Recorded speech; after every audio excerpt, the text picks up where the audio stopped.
Kardinalitas relasi menunjukkan maksimum entitas yang dapat berelasi dengan entitas pada himpunan entitas yang lainnya.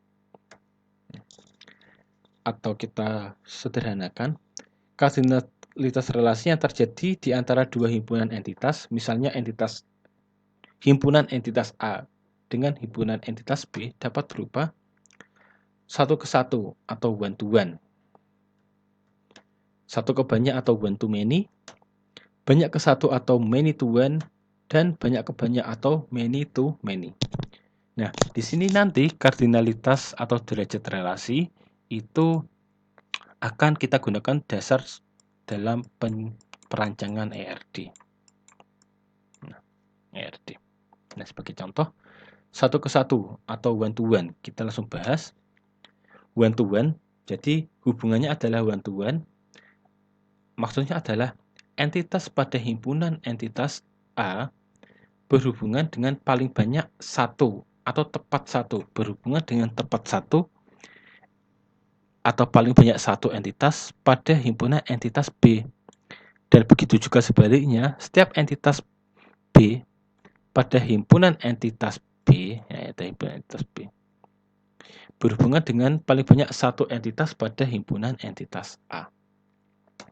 Nah, gambarnya seperti ini. Ini paling banyaknya ya, juga tidak harus satu-satu, tidak. Tapi di sini kita lihat bahwa ada himpunan entitas A dan himpunan entitas B. Di sini di himpunan entitas A ada entitas pertama, kedua, ketiga, keempat. Demikian juga entitas pada himpunan entitas B ada 1, 2, 3, 4. Sebagai contoh. Ini tidak harus jumlahnya sama, ini bisa 4, ini bisa 3. Boleh berbeda. Nah, pada entitas 1 di himpunan A, itu berhubungan dengan entitas 1 di himpunan B.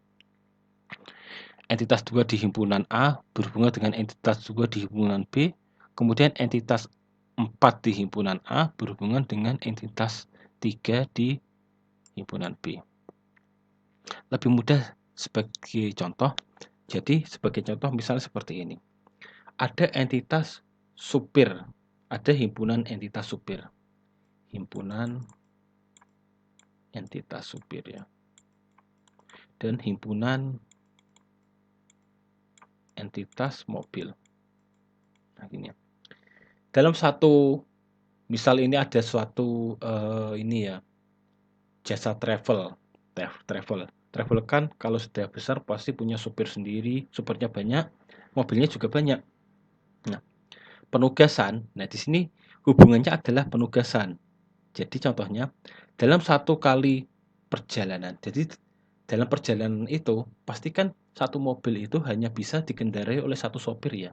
Tidak mungkin satu mobil dalam waktu yang sama itu dikendarai oleh dua supir, enggak. Kecuali pesawat ada pilot dan co-pilot ya. Tapi kalau mobil itu kan drivernya pasti cuma ada satu.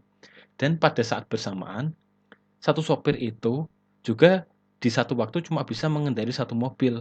Masa juga satu waktu sopir bisa mengendarai lebih dari satu mobil? Kan tidak mungkin ya. Nah, jadi misal sopir A, sopir pertama ini dia bertugas untuk mengendarai mobil yang kedua. Jadi dalam satu penugasan itu, satu sopir ini hanya bisa mengendarai satu mobil, dan satu mobil dalam satu waktu itu hanya bisa disupiri oleh seorang sopir. Nah, hubungan seperti ini disebut dengan one to one, satu-satu, karena hanya bisa satu saja, tidak mungkin lebih. Nah, kita lanjut ke satu ke banyak atau one to many. Artinya setiap entitas pada himpunan entitas A dapat berhubungan dengan banyak entitas pada himpunan entitas B, tetapi tidak sebaliknya, di mana setiap entitas pada himpunan entitas B berhubungan dengan paling banyak satu dengan entitas pada himpunan A. Nah ini ya, makanya hubungannya dari satu ke banyak. Diagramnya seperti ini. Kita bisa lihat entitas satu pada himpunan A itu terhubung dengan dua, entitas satu dan entitas dua pada himpunan B. Nah, namun entitas satu pada himpunan B hanya terhubung dengan entitas satu pada himpunan A. Nah, kita bisa lihat contoh di sini entitas dua pada A terhubung dengan entitas 3 dan entitas 4 pada B. Nah, di sini juga bisa hanya terhubung 1-1 juga boleh. 3 dan 5, itu tidak masalah. Nah, jika ada yang seperti ini, hubungannya disebut dengan satu ke banyak. Jadi satu, ini banyak ya. Jadi ini satu, di sini banyak. Nah gitu ya. Ini satu, ini banyak. Bisa lebih dari 1, 2, 3, 4, 5, dan seterusnya. Ini disebut hubungan satu ke banyak. Nah, ini contohnya seperti ini. Hubungan satu ke banyak adalah kelas yang berisi siswa. Dalam satu kelas pasti terhubung memiliki banyak siswa ya dalam satu kelas. Nah ini ya, dalam satu kelas pasti akan berisi beberapa siswa. Nah, berisi siswa. Nah, jadi misal kelas hari Senin jam pertama ya, jam pertama. Nah, kelas hari Senin jam pertama pasti akan terdapat beberapa siswa yang di dalamnya. Tapi siswa pada Senin jam pertama hanya bisa mengikuti satu kelas saja. Tidak mungkin dalam satu waktu itu dia bisa mengikuti lebih dari satu kelas. Nah, kecuali kalau penyusunan jadwalnya kacau ya, tapi tidak mungkin. Di sini ya, ini contohnya ya. Jadi kalau mahasiswa misalnya satu kelas, satu mata kuliah dari satu kelas di Senin jam 1, itu pasti satu kelas itu akan terdapat banyak, kemungkinan banyak mahasiswa. Tapi mahasiswa dalam waktu tersebut hanya bisa mengikuti satu kelas. Nah, contoh ini adalah contoh hubungan satu ke banyak. Kemudian ada hubungan banyak ke satu, disebut many to one. Ini kebalikan dari one to many. Jadi kebalikannya saja. Berarti setiap entitas pada himpunan entitas B berhubungan dengan banyak entitas pada himpunan A. Tetapi entitas pada himpunan A berhubungan dengan paling banyak satu entitas pada himpunan entitas B. Nah, ini dibalik saja. Seperti tadi, tapi dibalik saja hubungannya. Oke. Nah, ini contoh.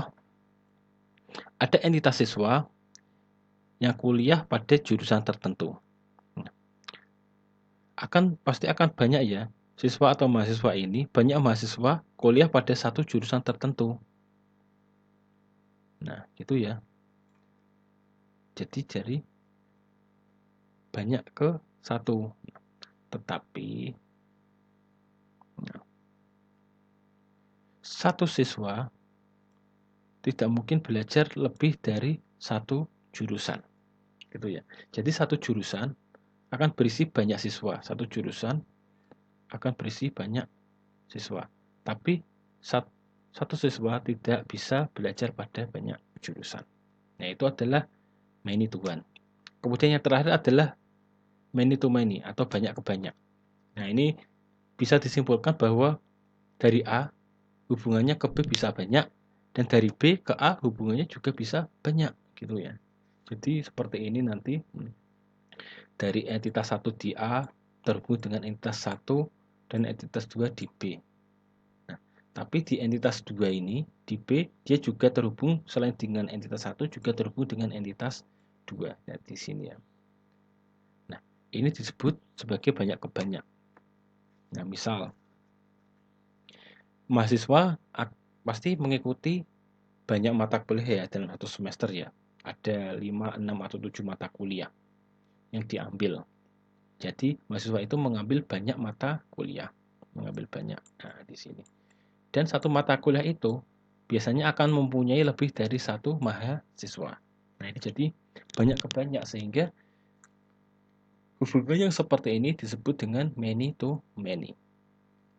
Nah,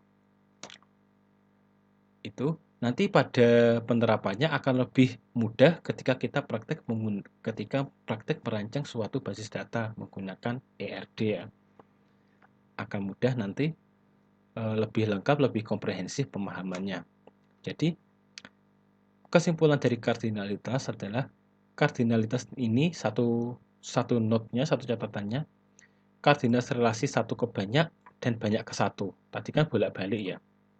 itu dapat dianggap sama.